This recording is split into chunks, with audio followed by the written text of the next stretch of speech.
All the time. And all the time. God is good. See, it was such an inspiring moment that just happened that we'll miss. You see, I hear a lot of worrying. I hear a lot of pain. I hear a lot of suffering. But there was the most important moment that we'll miss when the song says, you have every failure. You have every victory. So when I'm down, I will continue to praise you. So when the doctor says something else, I will continue to praise you. So when I'm rejoicing, I will continue to praise you. So when everything seems dark, I will continue to praise you. You see, we missed that. And I want us to recreate that scenario and go back to that situation, because the song says, I believe, and I'm asking, and I'm talking to you this morning. If you believe, if you're sitting in the moment of depression, you're sitting in the presence of anxiety, and I'm telling you this morning that you missed something that happened here this morning, just a moment ago. Forget what I prepared to preach. See, God just laid in my heart this morning that a lot of people that are sitting here this morning need to believe. And the reason why they don't believe is because victory hasn't come in a very, very long time. And I'm telling you this morning, God wants me to tell you that if only you believe, and if only you believe, and hold on and hang on and continue. Amen. Hallelujah. Continue to hold on, praise and pray. He said it was coming. He said it's coming. I'm sitting there. No, I was standing there. I closed my eyes. All I hear is worry and pain. And I'm telling you this morning, God wants you to believe. So please, praise and worship team, let's come back up here. And we're going to sing that song again. And as we sing that song, I want you to forget about who is around you and what's around you, and think about the Creator. Think about the Almighty Provider, the Almighty Protector, the Almighty Solver of our problem. So forget about your children for just one moment, because God tells us that we should not worry about anything, because tomorrow will always take care of itself. And if we believe in that, let's forget about the problems, forget about the worries, forget about the things that we are sitting in right now. Because we're sitting in the house of God. And if you're sitting in the house of God, I need you to believe. This is not just by accident that you hear this morning. This is not just by play that you hear this morning. You hear this morning for some important reason. And please, Hallelujah. we're going to play this song. And as we're singing it, if you want to close your eyes, close your eyes. Feel the Holy Spirit. Feel the anointing of the God come through you. Because he said, come, all you who are labor and heavy laden, I will give you rest. What that's saying is, as you come here, lay at his footstool. His hands is open. All he wants you to do is to take that step forward.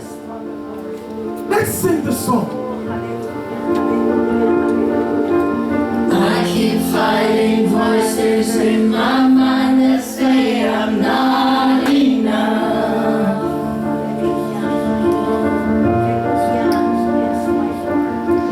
Every single line that tells me I will never measure up.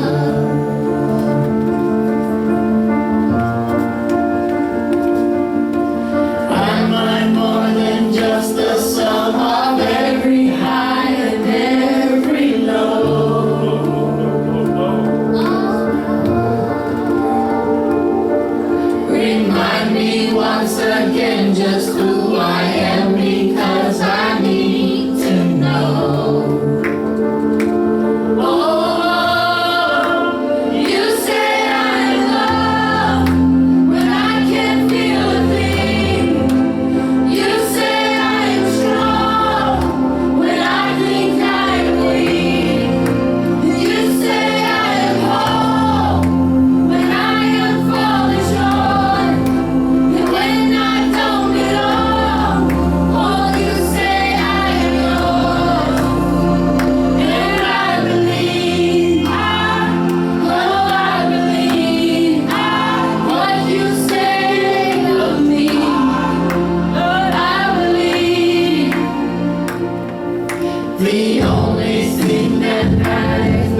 Our God is good. Amen. Our God is good. Amen. Our God is forgiving. Amen. Our God is love. Amen. He gives a love Amen. that's unconditional. Amen. No matter the situation, no matter your circumstances, no matter what people say, our God is good. Amen. Our God is love.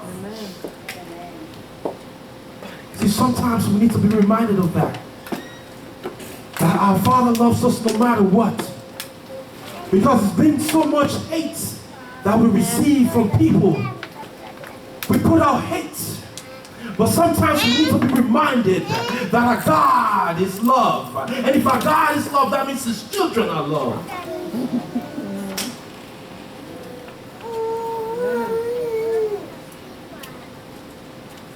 When you become a Christian, it's just the beginning of a battle 10 times worse than when you were in the world. So we have to stand firm. And as we stand firm, we have to realize and recognize that the ultimate creator is standing in front of us, even if we cannot see. You see, the thing about us humans, or let's say the thing about carnal humans, is that they rely on physical evidence. But Christians, we rely on things that's not yet to be seen. Amen. Or things that's Hallelujah. not seen. Hallelujah. So I'm telling you, I'm encouraging you this morning. We are Christians. Amen. And the evidence doesn't add up. The symptoms is not adding up when it comes to God. Because our Father can go from 0 to 100. Our Father can start from the end to the beginning. Amen. Or can start from the middle till the end. Our Father is not structured. Our God is not a God you can put in a box. Amen. So don't tell me that my anxiety, that my depression has been aching me for so long, and I have a God that I can call on, and I'm still sitting on that. You see, for the past couple of weeks, depression come calling. But trust me, it banged on the wrong door. And I'm telling you that because I know who I lean on every day and every night. Amen. Depression come calling because I'm doing my doctorate, yeah. So, the works are difficult, yeah. So, reading is a lot, yeah. So, and on top of that, I'm doing my internship. In the morning, I work in the afternoon. Yeah, so? Because I know that God has put me in a place or in a position to show him. Not only him, but to show the people that's looking at me that want me to fail. That want me to turn around and say, you know what, I give up. No. See, my strength doesn't come from me. Amen. It comes much deeper than that. You see, I'm sitting there. I'm writing after my dissertation. And then I'm looking around. I'm seeing all these things that's due. At a point, I question myself yet again. Why is it that I'm doing this? For what reason that I'm doing this? But you know what? I hear a voice that tells me, boy, you're not doing this because you want money. You're not doing this because you want status. Boy, you're doing this to reach the people that you need to reach to bring come to me. Amen. That's why you're doing this. Amen. And I sat there for minutes. I didn't understand what was coming through. I'm like, what people? I'm like, God, you can reach any people that you want to reach. Why me? I don't want to do that. You see, and then it came on all through full circle to me at the end when I was done. And I'm sitting there, done with all the work completed, and all this, the grades that I wanted, and the grades that I expected, I've excelled. I'm sitting there now, I'm like, God, you testing me every semester, but how long am I going to be able to stand or withstand this test? How long am I going to be able to continue to fight? Then I read His Word. And then I got, boy, you want to fight every time I tell you to fight.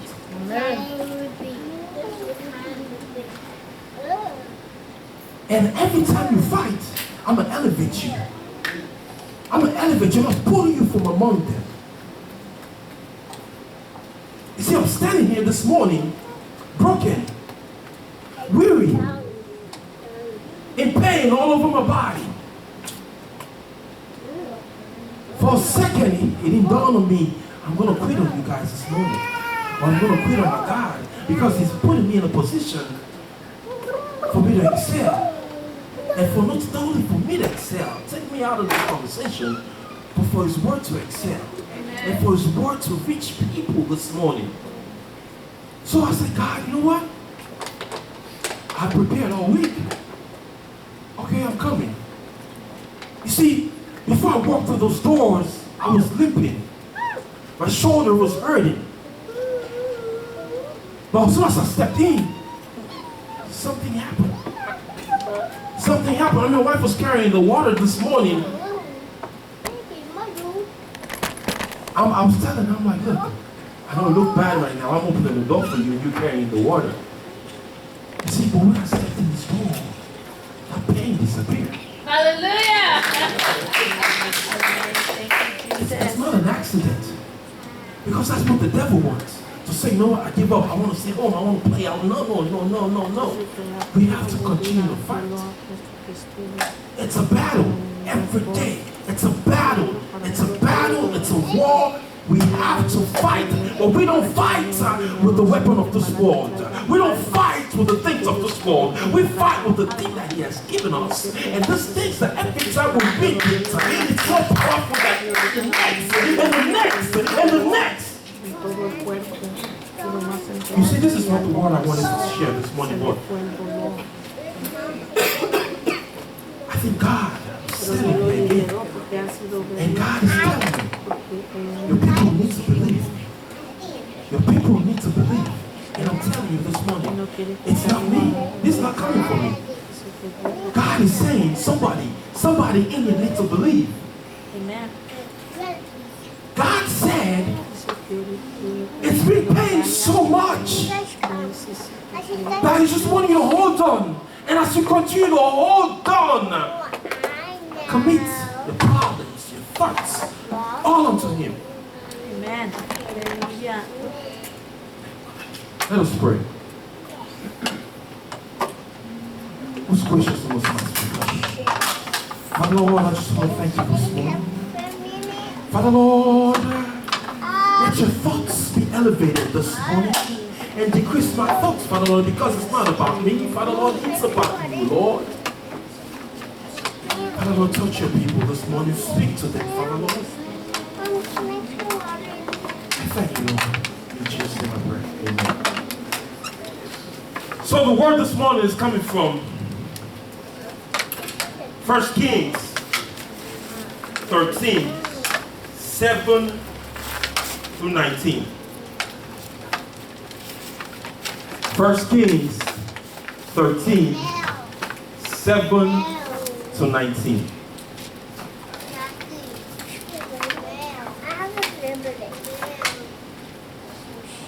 If you're there, say amen.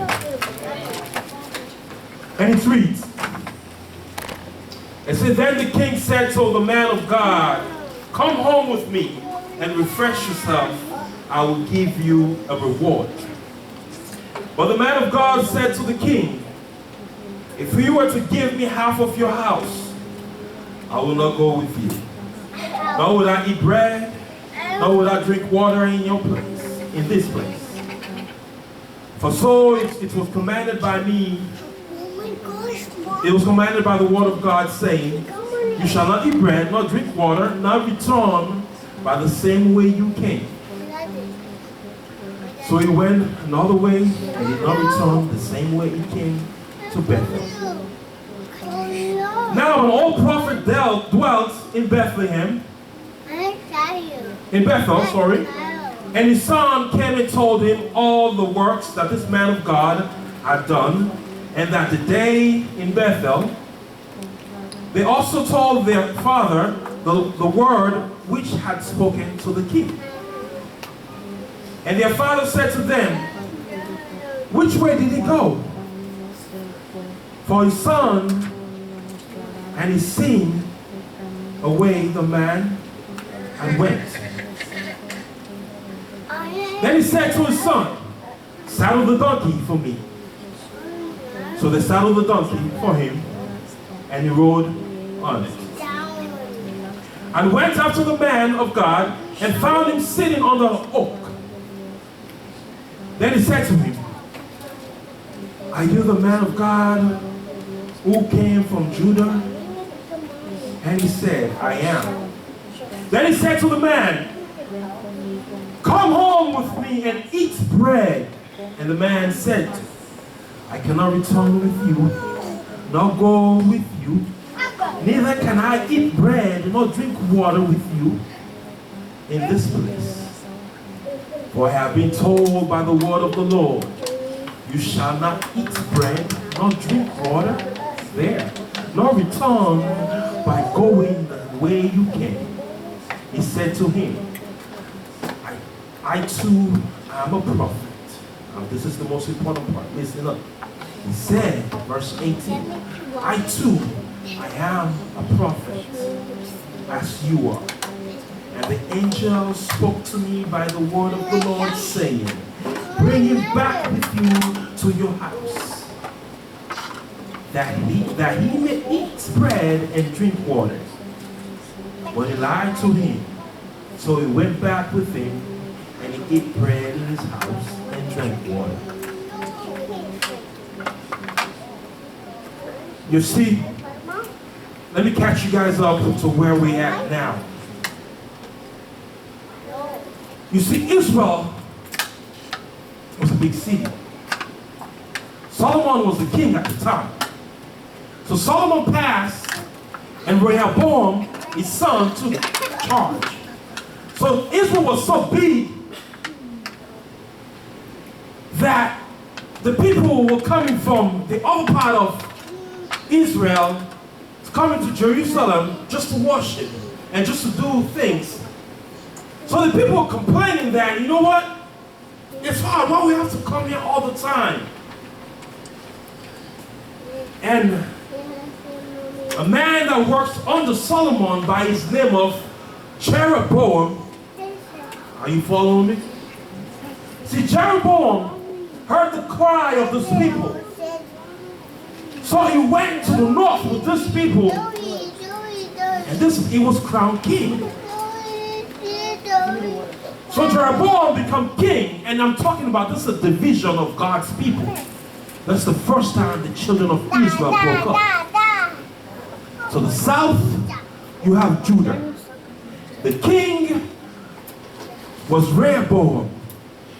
To the north, you have Israel. And the king was Jeroboam. You follow me? Amen. You see, the 10 tribes of Israel followed Jeroboam. So the split is not even. The split is like 10 to 2 because only 2 tribes left in Judah. So now they got to Israel, Jeroboam the king. The people, it figure out, it's second thing.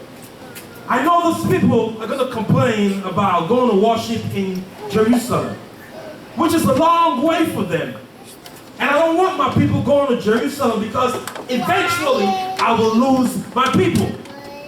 See, sometimes we don't let God take over our thoughts. Then we start thinking for ourselves. And as we're thinking for ourselves, those foolish thoughts comes up.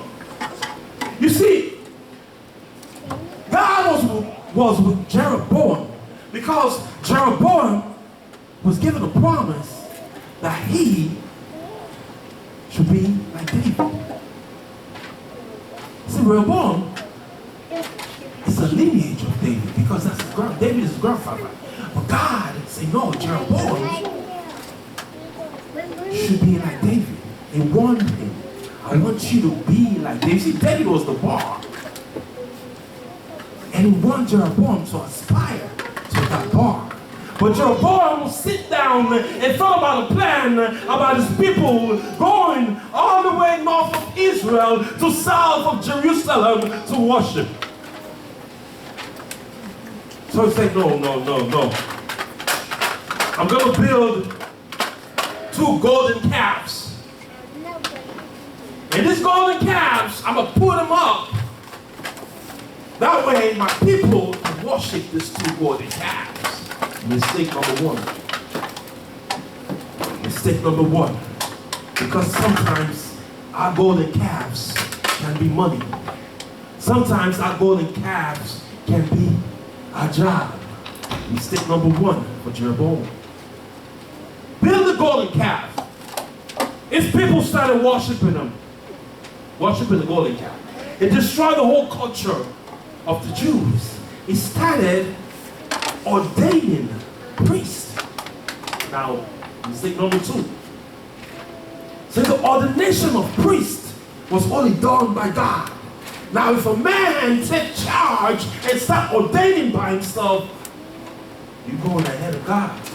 You're doing something you're not supposed to do. You see, the mistake number 3, every 7 months they will have what we call the harvest of the tabernacle. You see, the harvest of the tabernacle is so big, nothing is bigger than the harvest of the tabernacle, the harvest of the temple. So Jeroboam said, you know what? I know down in Judah we have harvest of the temple in the 7th month. But since I have power, I am the king, I'm going to have my own on the 8th month. Mistake number 3. You see, so God was with Jeroboam. And Jeroboam, God sent a certain man of God to Jeroboam to tell him that the idol you have created for this people will bring them to the downfall. So the man of God was standing there. This is the beginning of chapter 13, verse 1 through 7. And the man of God cursed the golden calves, which is a golden idol. And the idol shattered into ashes. So as Jeroboam lifted up his hand and said, no, catch that guy, he's not going to leave. All of a sudden, his hand became withered. His hand basically was dead. So Jeroboam begged the man, who was like, give me another chance. I will make things right. So before the man of God left, he healed him again. He got his health back. His arm was fully healed. So the man of God was given a specific promise. And this promise is, go into Israel curse the golden calves, and as you leave that city, don't leave the same way you came, and on top of that, do not eat from nobody, not sleep in nobody's house. This was a clear instructions that was given to the man of God. So the first test of the man of God was the king. So after he healed the king, Jeroboam was like, oh man, you've done so much well for me. Come, I'm going to throw a big feast for you. And in this big feast, I will honor you in front of my people. Test number one. Man of God passed with this distinction. He passed with honors because he's automatically told Jeroboam the king, I cannot go with you because God gave me a mission, and that mission was to come and crush that golden calf and return a different path. So I will not eat, I will not sleep at your place. Pass the first test. You see, the most important thing that I want to speak to you about this morning is the next occasion that's coming, because we read about it in 11. It said, now an old prophet dealt in Bethel, and his son came and told him all the works that the man of God was doing. An old prophet. You see, before I go on, all of us that are sitting in this room right now have a calling, have a purpose, have a message, have an instruction that's been given by us. You see, this man of God was given a specific instruction, things that he needs to do and things that he don't need to do. So now came a very important man. You see, sometimes God gives us thoughts, actions, patterns, things that we need to do. But we don't have strength to understand that God is telling us to do X, Y, and Z. But no, we're sulking so much, we want to do A, B, and C. God said, no, my son, my daughter, do X, Y, and Z. But knowing the person that we are, we have to put our 2 cents in. And the person that always will lead you to destruction is the people that you lean on. If you don't lean on God, and I'm telling you, this is what it is, I will get to it, I'll show you. The people that will destroy you in this world is the people that you rely on. The people that will fail you in this world is the people you put your hope and trust on. Sorry, brethren, this morning, I'm not going to sugarcoat it. If you were expecting sugarcoating, the Bible doesn't tell me to do that. I don't know how to do that. I'm giving it to you exactly how God wants me to give it to you. Amen. The people who will let you down is the people you believe in. Because the person you're supposed to believe in, you don't believe in. You want to believe in somebody that keep giving you $5, $10, $100. That keep showing up there for you. Yes, it's okay to be there for them, but do not let your hope and trust be on a human. Because if your hope and trust is on a human being, you are bound to fail. You're bound to destroy. Amen. Hallelujah. You see, so this man of God was sitting under an oak tree. And the Bible tells us that an old prophet, that means a prophet who is seasoned, who is more experienced, who is more, I don't know how to describe it, who has more cachet, came to this man, met him under the oak tree, and said, the first thing this man said, he said, I'm a prophet also. So you know, newsflash, disclaimer, I'm a prophet also. So that means we are at the same level. But I'm telling you, if somebody comes to you when God has given you instruction and direction on to do something, and that person comes and say, you know what? God told me to tell you. I'm telling you right now, it's a lie, because God already gave you your instruction.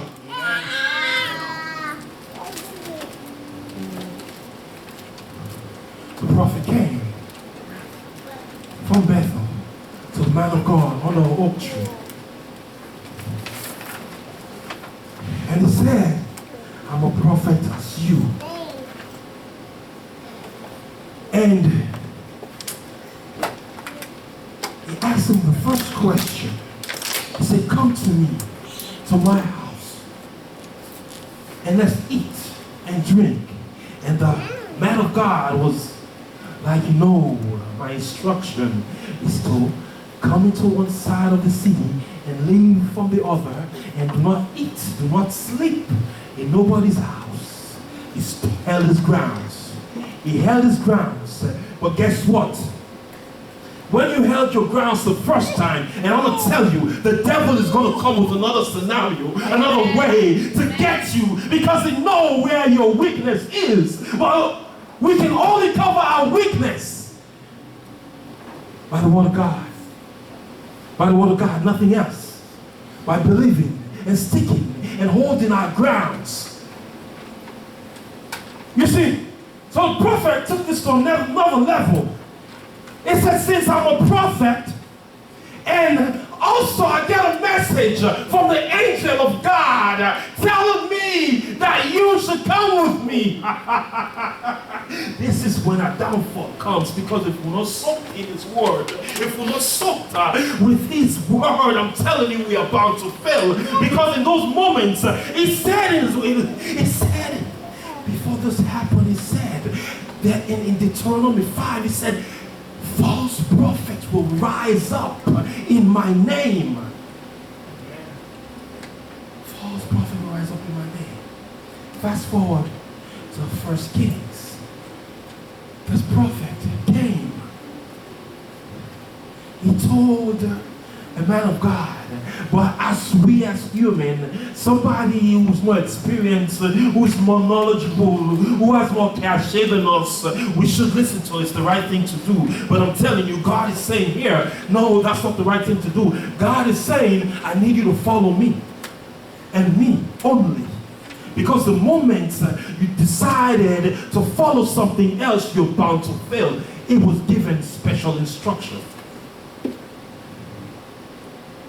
So since the old prophet came and told him, let's go to my house, I got a message from the angels, and the angels told me that you should come.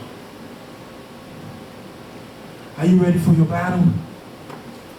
Are you really, really ready for your battle? Because your battle, you're fighting it right now. Who is winning? The devil or our Father? Who is winning? The devil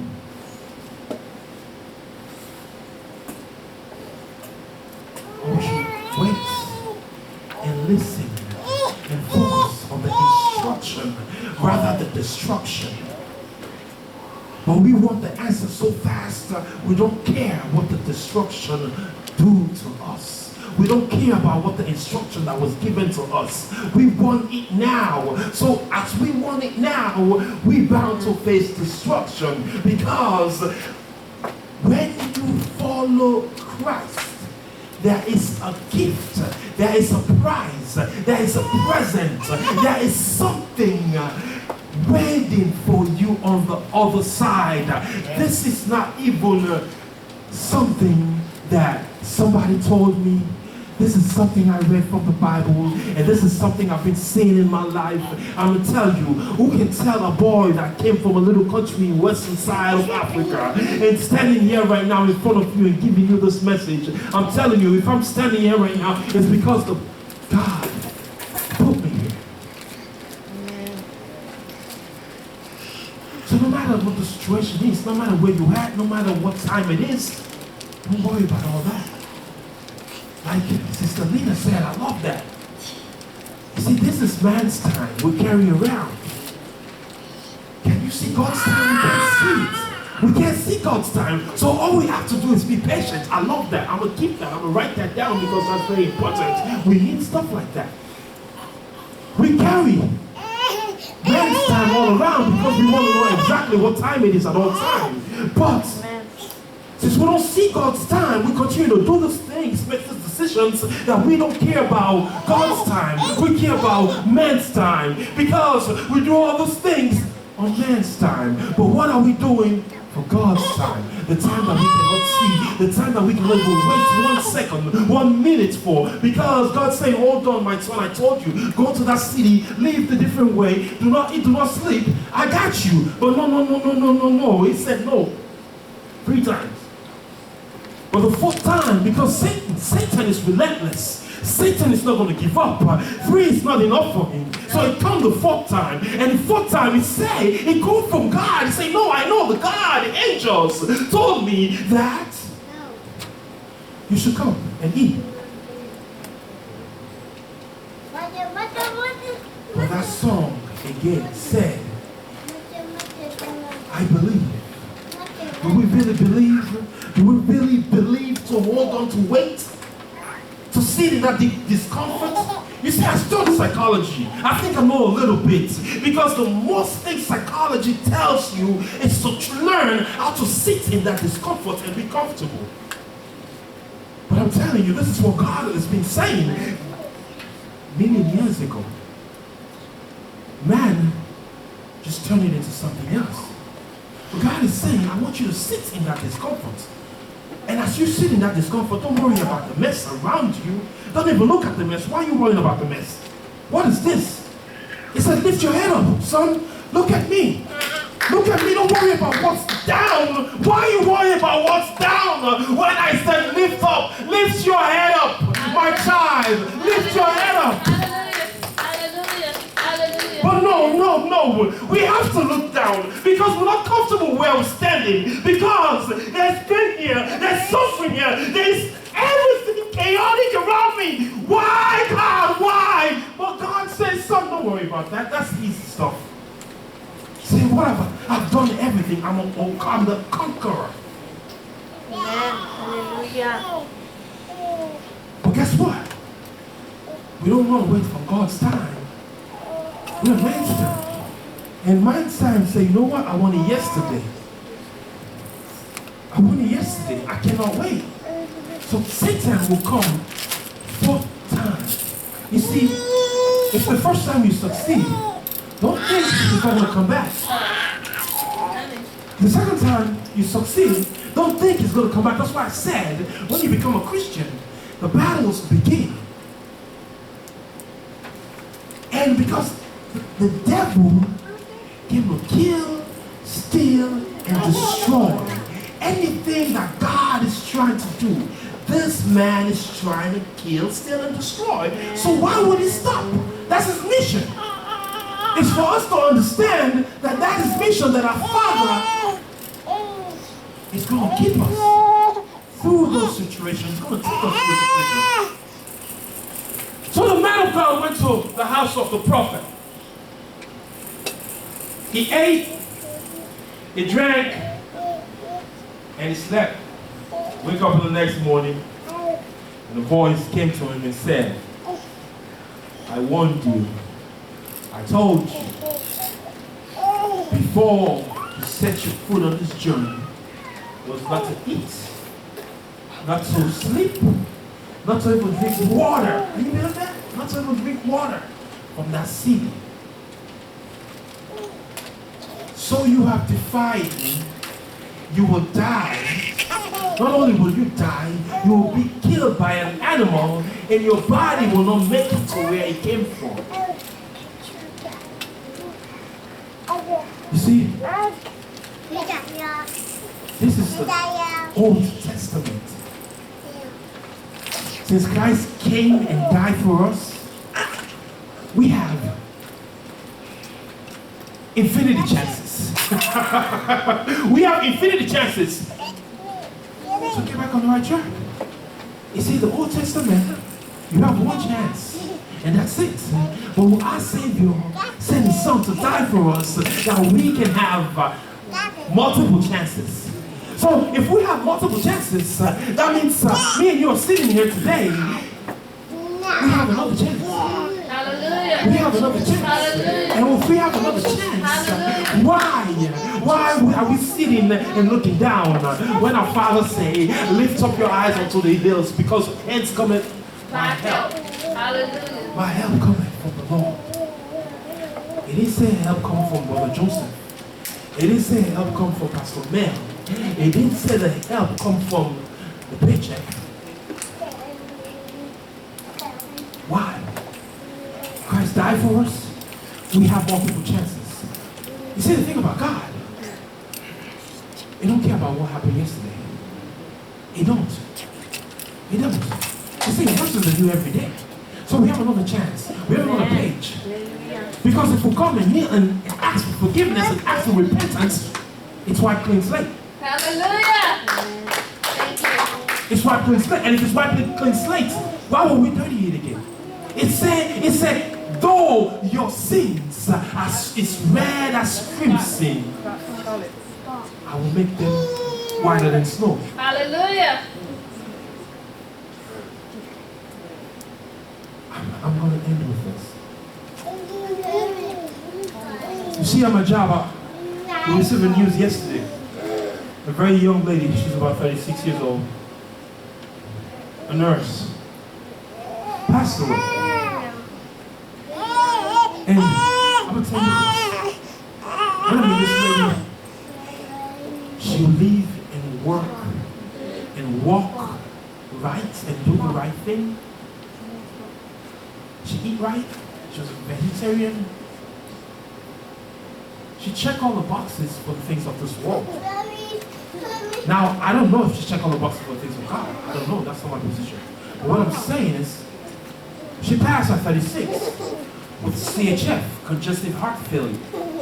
And if she passed of congestive heart failure and she's been adhering to the things of this world and still she passed with congestive heart failure, something is not adding up. Because she eat right. She didn't eat no meat. She was a vegetarian. She was a vegan. The God that we serve, if we follow Him, if we check all His boxes, Hallelujah. Hallelujah. Hallelujah. if we check all these boxes, trust me, you can see a car coming in front of you. That car will stop in front of you. It will not even touch you. You think this little problems, this little pain that you're having, us little heartbroken that we always do, we all have them. We all have them. But we're not going to say yes to them. We're going to say yes to God. Because if you say yes to God, He will take care of all these things. It's not a cliche that we say these things all the time. That God is there for you. Nobody else can be against you. These things are not cliche. This is the Word of God. And the Word of God tells us He will stand by His promises. Amen. He said He will stand by His promises. But I'm gonna write this down again. Sister Lena said, there's man time, there's God time. But we on man time.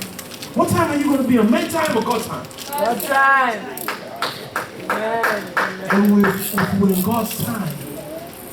It's important for us to sit, wait with those disasters, with those chaos, with those destruction all around us. Sit, wait. And as we're waiting, we're lifting our head up.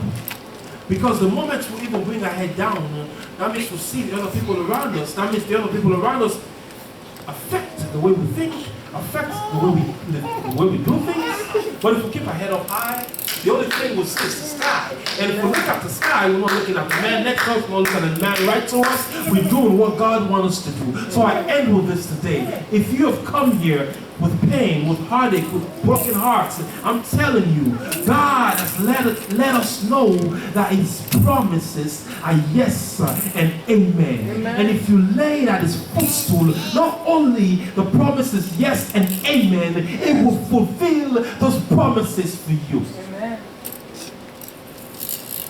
Brethren, it's It's not an accident. It's not by chance that you show up here today. I prepared this.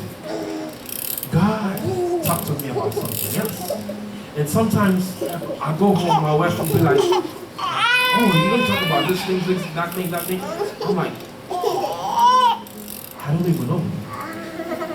I don't know.